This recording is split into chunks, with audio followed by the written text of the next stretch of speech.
الشيطان الرجيم.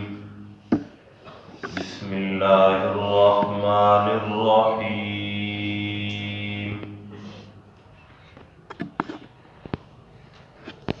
إن الذين جاءوا بالإفك عصبة منكم لا تحسبوه شرا لكم بل هو خير لكم لكل امرئ منهم ما اكتسب من الإثم والذي تولى كبره منهم له عذاب عظيم.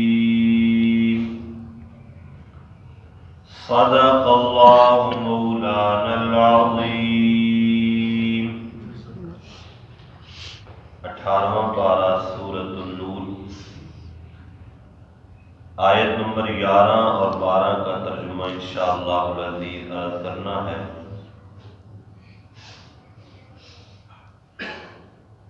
اس سورہ نور کا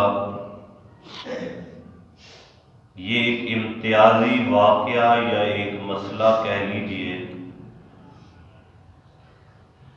کہ اس موقع پر 18 آیات میں اللہ رب العزت نے اہل بیت اور خصوصاً ام المومنین حضرت عائشہ صدیقہ رضی اللہ تعالیٰ عنہا کی برات اور پاک دامنی کی گواہی عرض سے دی ہے. اور ان آیات کا شان نزول دراصل ایک واقعہ ہے. ام المومنین حضرت عائشہ صدیقہ خود یہ روایت بیان کرتی ہیں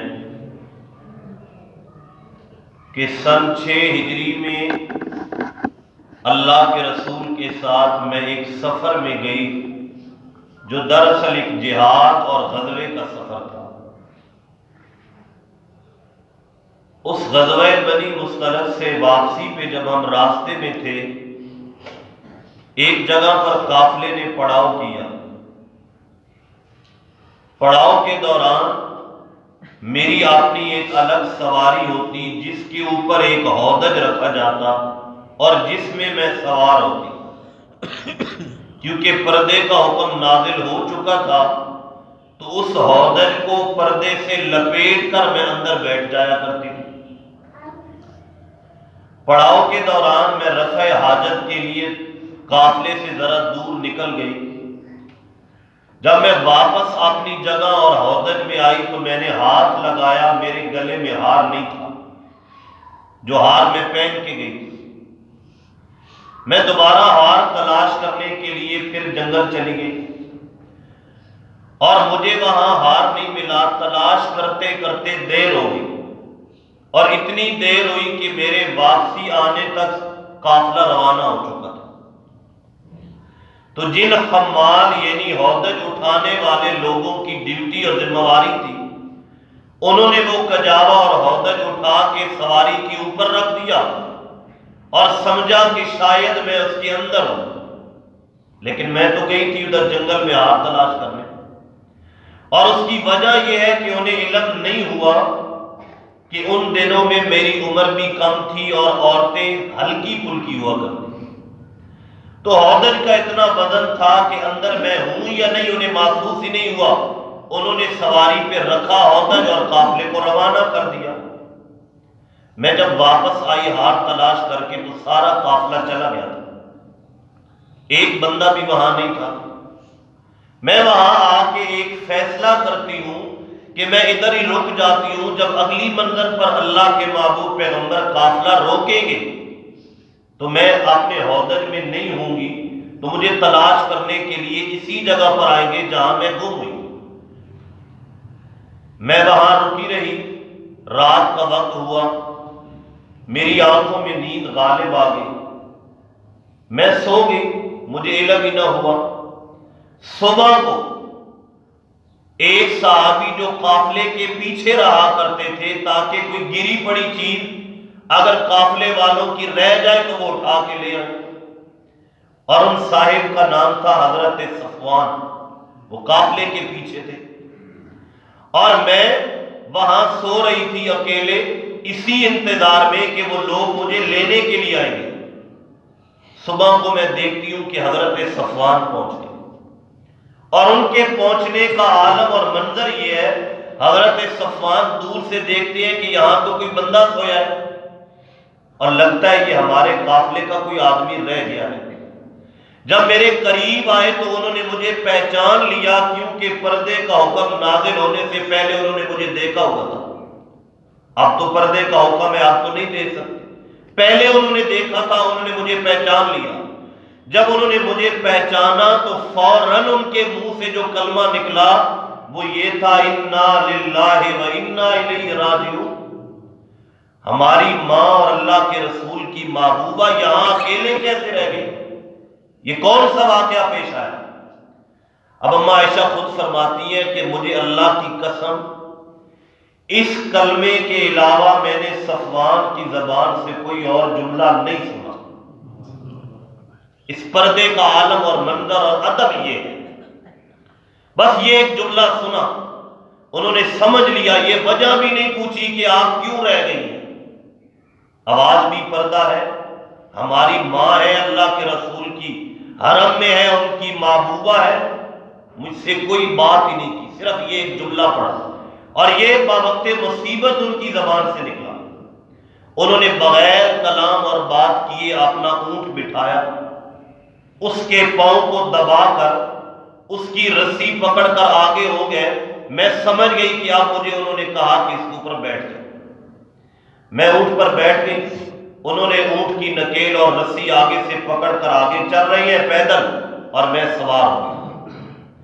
چلتے چلتے دوپہر کے وقت عین گرمی کی شدت میں ہم قافلے سے جا ملے، لیکن قافلے سے ملنا تھا کہ منافقین کو موقع مل گیا کہ معاذ اللہ عائشہ اکیلے صفوان کے ساتھ کیا کر رہی تھی۔ شیطان نے اپنے وسوسے پیدا کر لیے، اور یوں انہوں نے اپنے ایمان تو پہلے منافقین کا نہیں تھا، انہوں نے اپنی خباثت میں مزید اور اضافہ کر لیا۔ تو اماں عائشہ فرماتی ہیں ہم واپس اس سفر سے آ گئے مدینہ طیبہ میں۔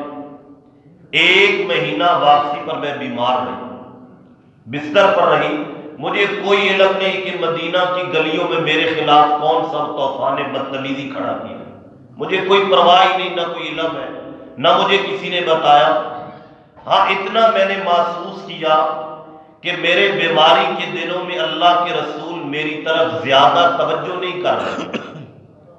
جس طرح اس واقعے سے پہلے اللہ کے رسول محبت کرتے تھے، پوچھتے تھے اور محبت کی باتیں کیا کرتے تھے، آج وہ باتیں نہیں کر رہے، آج اللہ کے رسول وہ توجہ نہیں دے رہے۔ اتنا میں نے محسوس کیا۔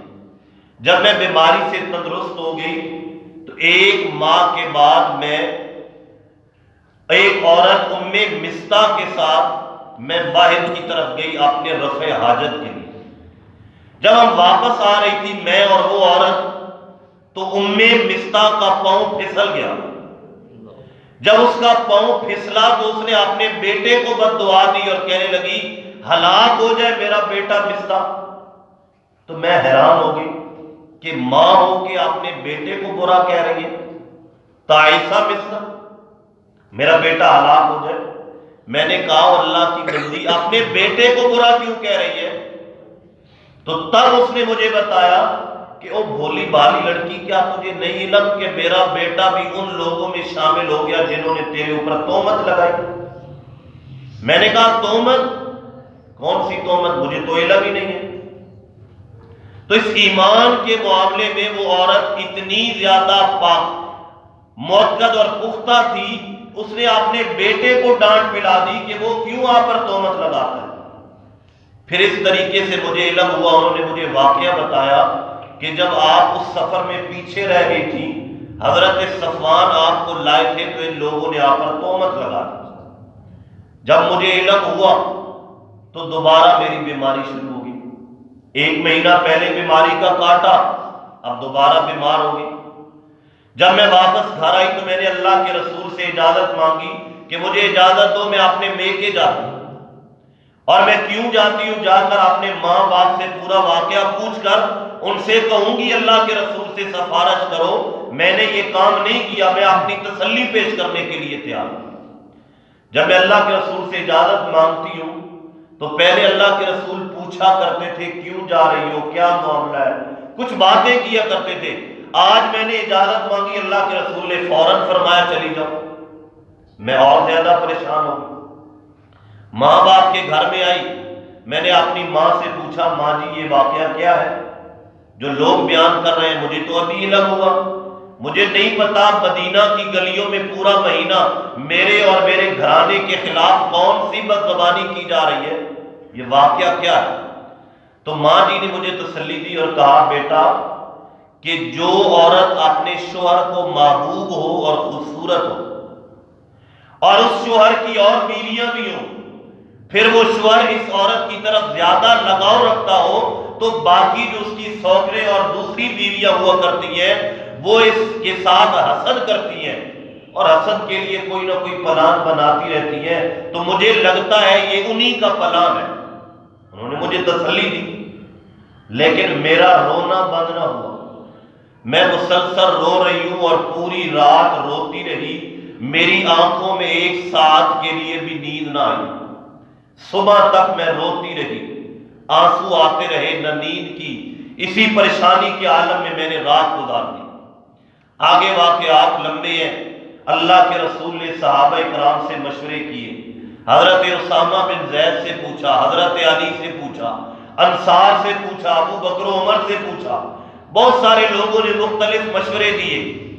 حضرت علی نے مشورہ دیا اللہ کے رسول آپ کے لیے کوئی عورتوں کی کمی ہے؟ کوئی اللہ نے آپ کو منع کر دیا اور عورتوں سے شادی نہ کرو؟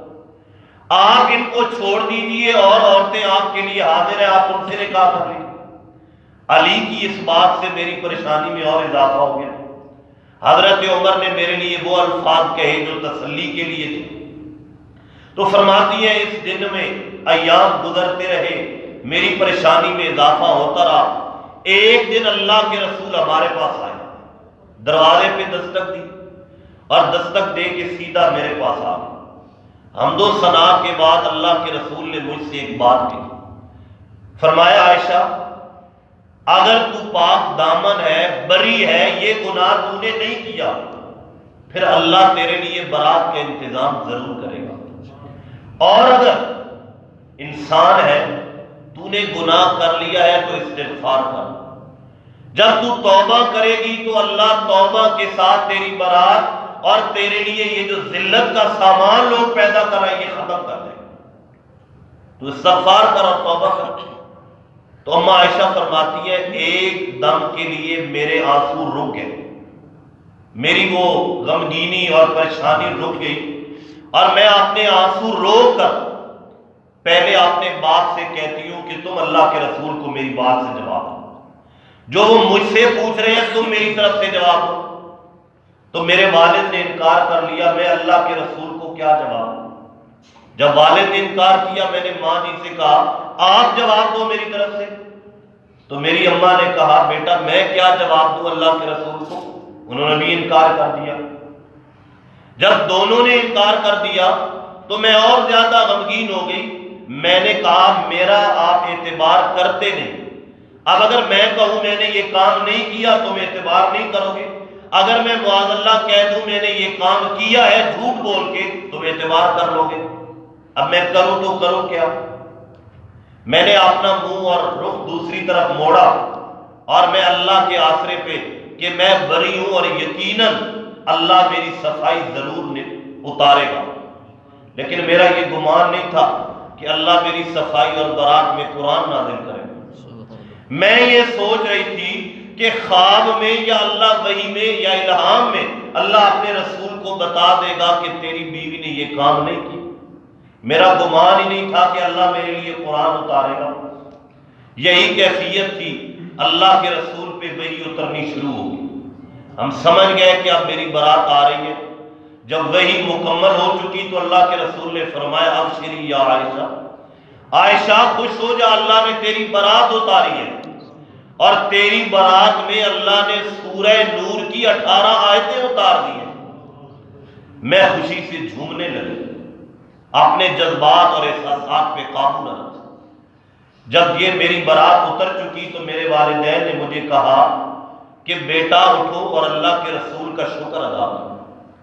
میں نے جذبات کے عالم میں یہ کہہ دیا، میں اللہ کے رسول کا شکر نہیں ادا کروں گی، ان کے لیے کھڑی نہیں ہوں گی، میں پہلے اپنے رب کا شکر ادا کروں گی، کیونکہ تم نے تو مجھے ٹھکرا دیا تھا، اللہ نے مجھے نہیں ٹھکرایا۔ میں پہلے اپنے رب کا شکر ادا، تم نے میرا اعتبار تو نہیں کیا، اللہ نے میری بارات اتاری ہے، میں پہلے اپنے رب کے لیے اٹھوں گی اور پہلے اپنے رب کا شکر ادا کروں گی۔ اب یہ 18 آیتیں ہیں، ترجمہ ہم ساتھ ساتھ کریں گے۔ ابتدائی 2 آیات کا ترجمہ آج کر دیں۔ فرمایا ان الذین جاءوا بالافک عصبۃ منکم، بے شک جو لوگ یہ طوفان بدتمیزی لے کر آئے ہیں، جنہوں نے یہ بہتان باندھا ہے، عصبۃ منکم، وہ تمہیں میں سے ایک جماعت ہے منافقوں کی، تمہارے اندر رہتے ہیں، مسلمان کہلاتے ہیں، نماز روزہ کرتے ہیں۔ لا تحسبوا شرا لکم، لیکن اے آل بیت اور اے مسلمانوں، تم اس واقعہ کو برا نہ سمجھو اپنے حق میں، اس کو برا نہ خیال کرو، بل ہوا خیر لکم، یہ واقعہ تمہارے لیے بہتر ہے۔ ان کی عزت پہ داغ لگ رہا ہے، یہ تہمت لگ رہی ہے، وہ بری اور پاک دامن صدیقی صدیقہ بیٹی پہ تہمت لگی جو رسول کے حرم میں ہے، تو اللہ فرما رہا ہے اسے برا نہ گمان کرو، یہ بہتر ہے۔ کیوں؟ اس لیے بہتر ہے، اللہ ہر شر سے کوئی نہ کوئی خیر کا پہلو ضرور نکالتا ہے۔ یہ اللہ نے خیر کا پہلو نکالا، اور خیر کا پہلو کیا ہے کہ بہتان لگانے والوں نے ایک دفعہ لگایا، لیکن اللہ نے اپنے پاک رسول کی پاک بیوی کے لیے سورہ نور میں قرآن پاک اتار کے قیامت تک لوگ پڑھتے رہیں گے اور آپ کی عزت کا دفاع کرتے رہیں گے۔ انہوں نے ایک دفعہ تہمت لگائی، لیکن میں نے قیامت تک کے لیے ایسے بے غیرتوں کے لیے راستہ بند کر دیا۔ کوئی بھی میرے رسول کے گھرانے اور میرے محبوب رسول کی محبوبہ بیوی کے لیے، اور خصوصاً اماں عائشہ کے لیے، صدیق کے گھرانے کے لیے کوئی برا سوچے بھی نہیں۔ فرمایا لِكُلِّ امْرِئٍ مِّنْهُمْ مَا اكْتَسَبَ مِنَ الْإِثْمِ، ہر مرد کے لیے ان میں سے اتنا ہی گناہ ہوگا جتنا اس نے کمایا ہے۔ وَالَّذِي تَوَلَّىٰ كِبْرَهُ، اور ان لوگوں میں سے جس نے بڑا گناہ کیا، لَهُ عَذَابٌ عَظِيمٌ، اس کے لیے بڑا عذاب ہوگا۔ کیا مطلب؟ اس واقعے میں مختلف لوگ تھے۔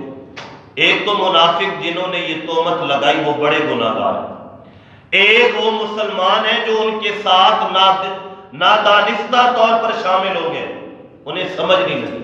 اور ایک وہ مسلمان تھے جنہوں نے یہ خبر سنی اور خاموش ہو گئے، انہوں نے انکار نہیں کیا، اس کو جھٹلایا نہیں۔ اور ایک وہ لوگ تھے جنہوں نے یہ واقعہ سنا اور کہا یہ جھوٹ ہے۔